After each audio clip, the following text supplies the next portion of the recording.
Assalamualaikum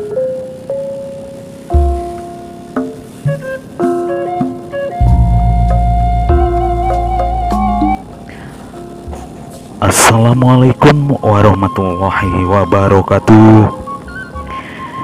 Kembali berjumpa lagi teman-teman, rekan-rekan, sahabatku sekalian. Kali ini kita akan mencoba menelusuri salah satu jalur yang boleh dibilang ini jalan lama atau jalur lama, teman-teman. Di sini selain ada jalan lama, dikatakan jalan lama, ada juga jembatan lama, teman-teman. Ini jalur penghubung antara Bandung Cianjur, tepatnya di Kecamatan Cipatat, atau bisa dibilang Jembatan Raja Mandala, yang kita kenal mungkin orang Sunda bilang Sasak Raja Mandala, teman-teman. Jembatan ini, teman-teman, dulunya aktif mungkin karena jembatan ini dibangun ketika masih masa kolonial Belanda. Dan sampai saat ini jembatannya masih berdiri kokoh karena sudah mengalami perbaikan gitu. Nah, kenapa ini bisa dibilang jembatan atau jalur lama, teman-teman? Karena jalur yang baru sudah dibuatkan, teman-teman. Ada jalur yang biasa dipakai mobilitas sehari-hari antara warga ataupun orang yang berlalu lintas dari barat ke timur, mungkin dari Cianjur dan sekitarnya, kemudian dari Bandung dan sekitarnya, hilir mudik lewat jembatan Raja Mandala yang baru gitu, teman-teman.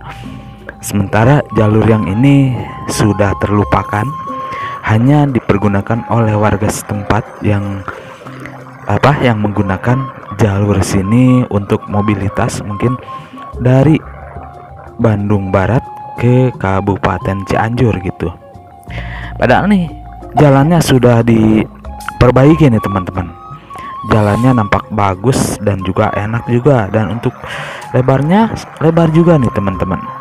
Tapi kini hanya warga setempat saja yang menggunakan jalur ini. Sangat jarang mungkin mobil, apalagi mobil umum gitu, untuk melintasi jalur sini. Dan di sini, teman-teman, ternyata selain jalannya yang bagus, ternyata ada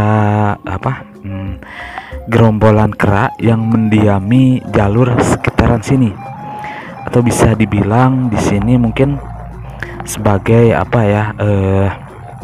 habitat kera yang bergerombol di sekitaran jembatan sini, yang hidup mungkin berdampingan dengan warga yang lewat. Mereka tidak takut, teman-teman.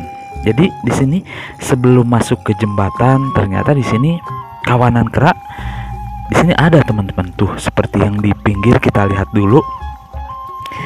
Ini keranya nampak tidak takut, bahkan naik sampai ke atap kios-kios yang ada di sekitaran juga. Mereka tidak takut, teman-teman. Di sini banyak sekali keranya. Nah, itu mungkin keranya lagi pada di pinggir, kemudian juga ada yang bergelantungan di pohon, kemudian yang naik manjat di pohon juga ada nih, teman-teman. Nah, jadi seperti itu, teman-teman. Jadi gerombolan kera mendiami kawasan sini karena mungkin tidak ada perburuan, sehingga kera di sini bisa hidup bebas tanpa terganggu, dan juga di sini keranya tidak mengganggu juga, teman-teman. Jadi orang melihat ya aman-aman saja gitu. Ini sebelum masuk jembatan. Nah, oke, teman, kita masuk nih jembatannya. Ini jembatannya masih bagus nih, teman-teman, masih kokoh gitu, karena sudah mengalami perbaikan. Tapi jalur ini seolah-olah terlupakan gitu. Nah, itu kali Citarumnya, teman-teman, nampak sangat lumayan besar airnya. Dan dulu ketika masih zaman Belanda, ini, teman-teman, agak sedikit bawah gitu untuk jembatannya. Karena sudah mengalami perbaikan, sehingga ini lebih tinggi gitu, karena ini kan takutnya ada luapan air, sehingga ini dibangun lebih tinggi gitu. Nah, jadi seperti itu, teman-teman, untuk jembatannya. Nah, ini sudah masuk Kabupaten Cianjur nih, teman-teman.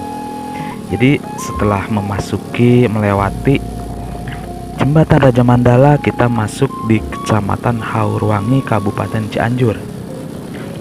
Nah, jadi seperti ini teman-teman, sepi sekali gitu lalu lintasnya, hanya sesekali kita ketemu pengendara roda 2 ataupun roda 4 gitu. Jadi sangat lengang sekali gitu.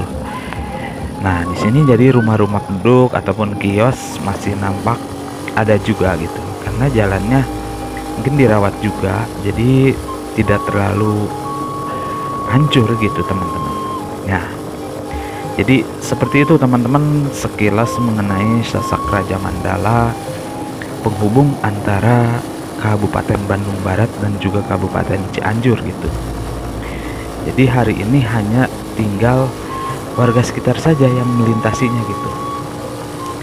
Jadi seperti itu dulu yang mobilitasnya mungkin jalur ini yang dipergunakan akses dari barat ke timur yang melintasi Kabupaten Cianjur dan Bandung, dan kini sudah melalui jalan yang baru gitu. Jalan ini hanya dipergunakan oleh warga setempat saja gitu.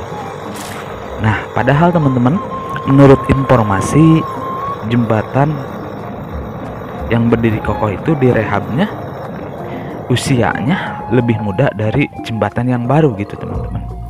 Tapi karena jalurnya sudah lebih dulu, sehingga di sini dikatakan jembatan lama gitu, jalur lama. Padahal secara usia lebih muda itu untuk jembatannya. Cuman secara lebar teman-teman, jembatannya tidak terlalu lebar gitu. Jadi untuk berpapasan roda 2 mentok teman-teman. Mungkin kalau berpapasan sama roda 2 roda 4 bisa gitu. Kalau roda 4 sama roda 4 mentok gitu. Dan ini teman-teman salah satu tempat wisata yang mungkin kini sepi juga gitu. Karena di jalur ini ada satu tempat wisata yang dikelola oleh Perhutani Kabupaten Cianjur, yaitu Wana Wisata Poklen. Jadi sangat sepi sekali gitu tempat wisatanya. Oke, untuk teman-teman sekalian, mungkin ini udah masuk di sekitaran Kecamatan Haurwangi dan udah hampir nyampe ke penghubung jalan utama yang tadi dari awal kita start. Sini sudah banyak lalu lintas karena di sini banyak juga penduduknya. Jadi seperti itu teman-teman. Nah, sedikit cerita mengenai jalur lama penghubung Kota Bandung dan juga Kabupaten Cianjur. Oke, untuk teman-teman mungkin sampai di sini dulu untuk perjumpaannya. Mungkin nanti kita akan berjumpa kembali di lain waktu dan juga kesempatan yang lainnya. Tentu dengan tempat-tempat yang lainnya, tempat wisata ataupun jalan yang bersejarah ataupun juga tempat-tempat ngecamp gitu. Terima kasih. Assalamualaikum warahmatullahi wabarakatuh.